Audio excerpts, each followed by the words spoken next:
श्री बाबा रामदेव शिक्षण एवं शोध संस्थान मेघवाल समाज चौहटन के बैनर तले चीपल नाडी के पास स्थित बाबा रामदेव मंदिर परिसर में शुक्रवार शाम को भव्य रात्रि जागरण तथा शनिवार को मंदिर परिसर में समाज सुधार शिक्षा समाज में फैली कुरीतियों व निवारण हेतु आम सभा का आयोजन किया गया। इस आम सभा में चंचल पराग मठ के मठाधीश शंभुनाथ सैलानी, चौहटन पंचायत समिति के प्रधान रूपाराम सारंग, जिला परिषद सदस्य रूप सिंह राठौड़, पूर्व विकास अधिकारी शिवराज सेजू, क्षेत्रीय वन अधिकारी सुरेंद्र कुमार मेघवाल, मॉडल स्कूल के प्रधानाचार्य युवराज कागा, पंचायत समिति प्रतिनिधि भीमाराम जोगेश, हेमाराम धंधे की उपस्थिति में धर्मसभा का आयोजन हुआ। इस धर्मसभा में पराग मठ के मठाधीश शंभुनाथ सैलानी ने कहा कि समाज में फैली कुरीतियों के लिए हम सबको जागरूक होकर काम करना पड़ेगा। पंचायत समिति के प्रधान रूपाराम सारंग ने कहा कि समाज की उन्नति को पद पर लाने के लिए शिक्षा अनिवार्य है, विशेषकर बालिका शिक्षा तो हमारे क्षेत्र के लिए बहुत ही अनिवार्य है। जिला परिषद सदस्य रूप सिंह राठौड़ ने उपस्थित समाज के लोगों को नशा प्रवृत्ति से दूर रहने की बात कही। बाछड़ाओं के पूर्व सरपंच वालाराम मेहरा ने समाज में फैली विभिन्न कुरीतियों के बारे में विस्तार से चर्चा की तथा उनके निवारण करने के लिए सबकी राय तथा एकजुट होकर उनके निवारण के लिए आगे आने की बात कही। विशेषकर मृत्यु भोज पर आयोजित होने वाले खर्च तथा डीजे पर उन्होंने पाबंदी लगाने की बात कही। इस अवसर पर विभिन्न वक्ताओं ने समाज में फैली कुरीतियों के बारे में होने वाले नुकसान के बारे में बताते हुए उनको तुरंत निवारण करने की बात कही। इस अवसर पर विभिन्न भामाशाहों का साफा पहनाकर बहुमान किया गया। कार्यक्रम में संस्थान के अध्यक्ष रूपाराम मेघवाल ने सभी का आभार ज्ञापित किया। कार्यक्रम में मिठड़ाऊ सरपंच रूपाराम, कोनरा के पूर्व सरपंच नरसिंगाराम, संस्थान के उपाध्यक्ष नरेश विरट, सचिव नरसिंगाराम सूद्रा, कोषाध्यक्ष नैनूराम दरवीर, गोवर्धन राम गढ़वीर, फगलूराम पांचराज, ज्ञानाराम विरट, ओम प्रकाश गढ़वीर सहित कई लोग उपस्थित हुए। इससे पूर्व शुक्रवार रात्रि को स्थानीय कलाकारों द्वारा वीणा के माध्यम से भव्य रात्रि जागरण का आयोजन किया गया था। बोलिए रामदेव जी महाराज की जय भीम। आज चौट नागौर की इस पावन धरा पर श्री बाबा रामदेव शिक्षण एवं शोध संस्थान के इस कार्यक्रम में मंच की शोभा बढ़ा रहे। कहते हैं गुरु गोविंद दोनों खड़े काके लागू पाए,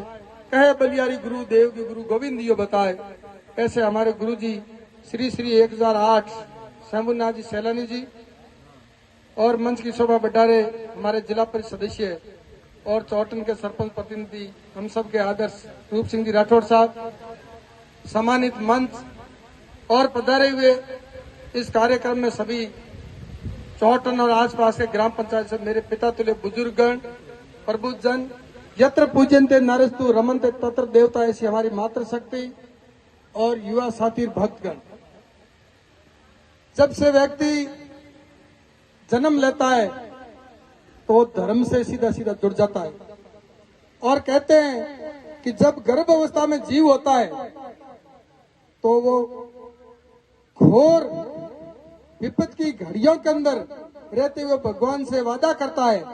कि मैं संसार में जन्म लेने के बाद जीवित रहने के लिए 24 घंटे के अंदर 21,700 बार सांस लूंगा, उतनी बार भगवान का नाम लूंगा। लेकिन जन्म लेने के बाद हम लोग विकारों से घिर जाते हैं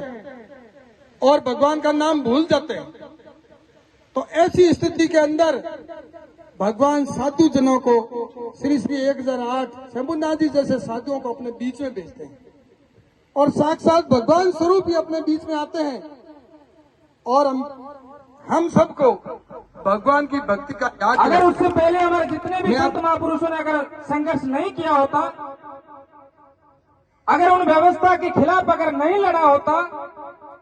तो आज पूर्ण रूप से हमें कुछ नहीं मिलता। मगर उसके लिए हमारे महापुरुषों ने बलि दी। जो आज प्रबोधन का कार्यक्रम लगाकर आज जो जागरण कर रहे हैं, जागरण का अर्थ निकलता है प्रबोधन करके हमारे लोगों को समझा रहे हैं कि जिस प्रकार से समाज के अंदर कुरीतियां हो रही है उसको कैसे खत्म किया जाए, हमारे समाज का उत्थान कैसे किया जा सकता है और हमारी समाज में बदलाव कैसे लिया जा सकता है या परिवर्तन कैसे किया जा सकता है। उसके लिए हमें बहुत बड़ा चिंतन और मनन करना पड़ेगा। ये जितने भी मंच पर महापुरुष जैसे लोग बैठे हैं, बुद्धिजीवी लोग बैठे हैं, ये आपको यही बताएंगे प्रबोधन के माध्यम से कि जिस प्रकार से समाज के अंदर जो गैर बराबरी की व्यवस्था लागू की गई है,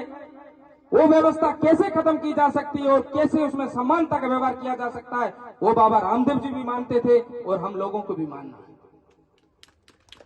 अगर परंपरा के अनुसार जैसे संतों ने वाणी गा गा कर, जब पढ़ने लिखने का अधिकार नहीं था तो वाणी में भजनों में कबीरदास जी के जितने भी भजन सुन लो,